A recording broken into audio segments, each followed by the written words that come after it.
Okay, everybody, I'm going to try to explain this really fast. I started one video, and the last thing I want to do is make a video so long that people get bored and wish they'd never stopped and wasted their time.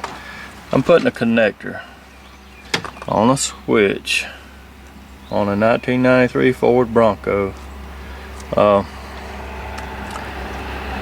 few things I'll start with is the little knob. Now I'm trying to work around behind the camera. The little knob, you see there's a slot in there, and that slot has a little kind of like a little tab. But what you got to do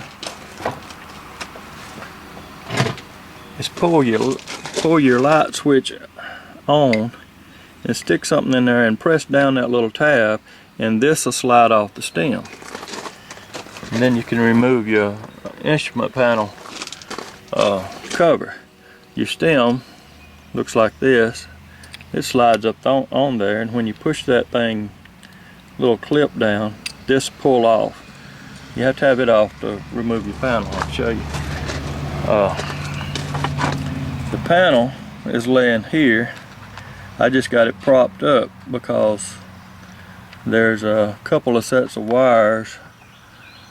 The four-wheel drive wires plug into it there, and then you're going to have your switch. Not your switch, I'm sorry, it's your rear window clip here. And I don't like removing these clips because the darn things will break on these old trucks after a while. But I removed that one.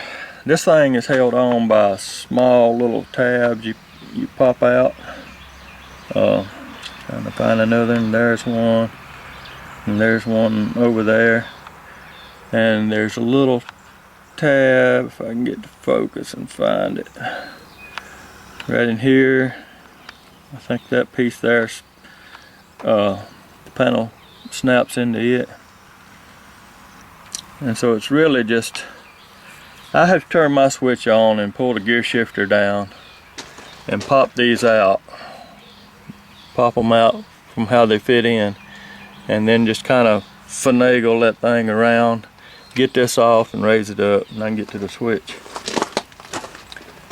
This switch, headlight switch, is held on by two screws. Appear to be Torx inside and a regular wrench outside, but it also has this. It goes in from the back, this goes in from the front, it screws in, and it holds it right in place. I just decided to take this off and pull the switch out from in here to get to the wires. So once the switch is out, you can unplug the connector. This is the connector that was on it, and it has a burnt spot. Maybe that's why my tail lights and dash lights ain't working. Maybe that's not getting a good contact, it's burnt up. Maybe it's somewhere down the line or a bad ground, I don't know. This is my second attempt. First thing I tried was a new switch, it didn't work. So I replaced the connector. The switch is under 20 bucks. The connector is also under 20 bucks. This is the new connector. I just wired it on. I just cut the wires and put the butt style crimp connectors on one at a time. Some of the wires are a little different in color. You can see that blue and red going to blue and white, and looks almost like a beige going to a darker brown with a stripe. But most of them are the same. It's pretty straightforward. Now I'm going to put the whole thing back together. Try it out. I also disconnected the battery before I started this, because you touch one of these hot wires onto some of your metal, you're going to blow a fuse and cause you more problems. But it's pretty straightforward. I was going to take this new switch back, but I scratched it up getting it back off. I'm going to snap it back on and see if we accomplish anything. It will only go one way onto the connector. It will not go backwards because these slots will only go one way. And it simply snaps into place, just like that. I'm gonna leave the camera on for a minute and feed these wires back in behind the dash, and I'll show you a little bit more about how it come off. At this point, it don't matter if it fixes it or not, because I gotta work today. Now this switch has a little tab that keeps it from spinning there, but if you get it in there and start this back on, I guarantee you it's gonna stay.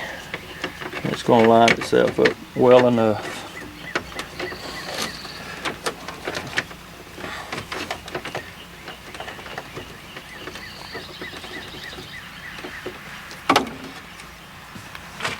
If you don't have the right tools, I guess use what you got.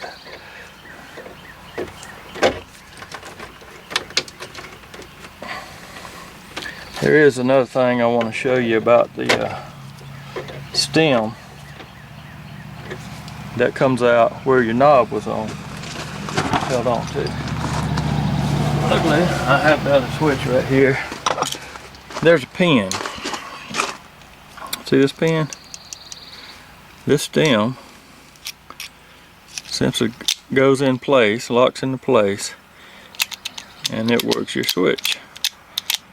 Well, in order to get that stem out, just push that pin and wiggle it a little bit, it'll come out. And to go back into the new switch, it's the same thing. I can't really see, but I can feel it. Alright. Stem's in.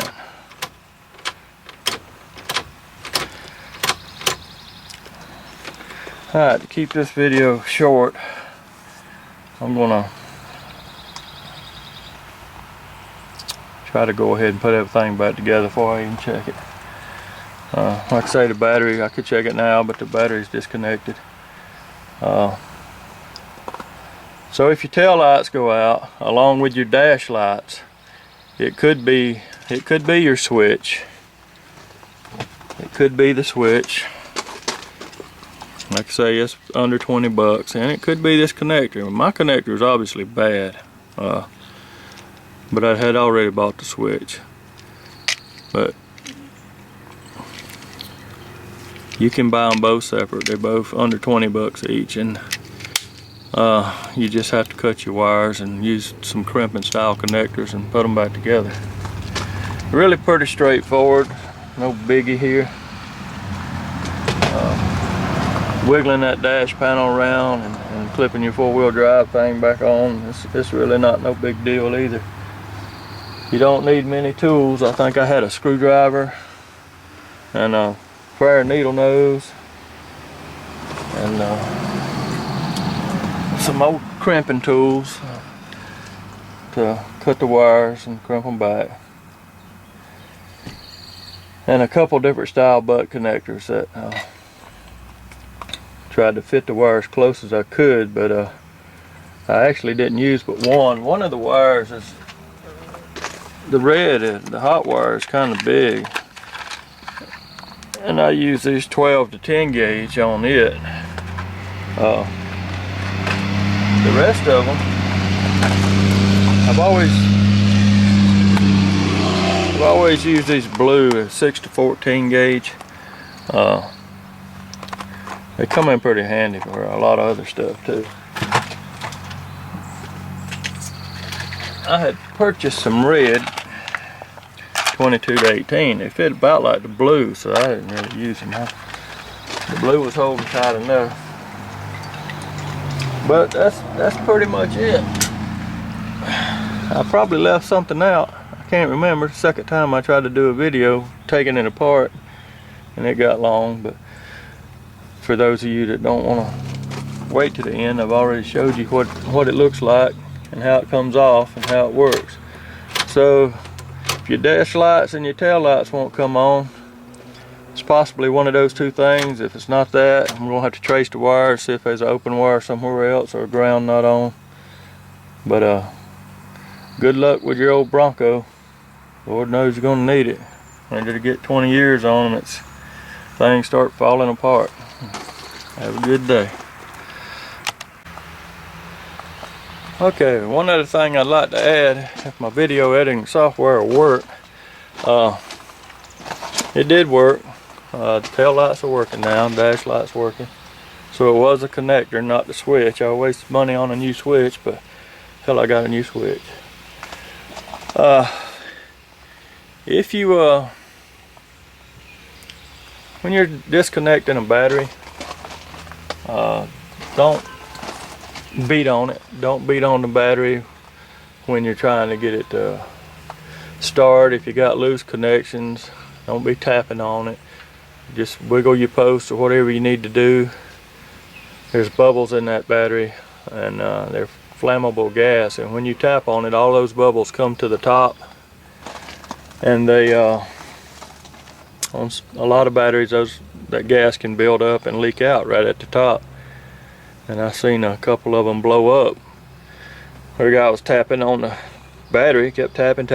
While he was doing is bringing all that gas up, and then when he went and got the spark off the battery cable, it blowed up right in his face. He didn't have no safety glasses on. He was running around in the road screaming. I've seen 2 of them blow up, and it's all because of that gas and people handling the battery and bringing those gas bubbles up to the top, and it's just waiting on a spark to set the whole thing off. They will blow up. So just remember that working with your battery. When you disconnect it and connecting it back, be gentle with it, don't shake it around. But hey, the connector worked. Hope this helps somebody out. If this panel may have other screws that I don't know about. Mine's mostly broke. It don't fit good. You might want to research taking it off a little bit more before you go prying on it, because there may be some screws in there that I don't know about because I didn't have them, or they was either broke. So don't just go willy-nilly and start prying everything loose until you maybe research this panel a little bit more. Might save you some heartache.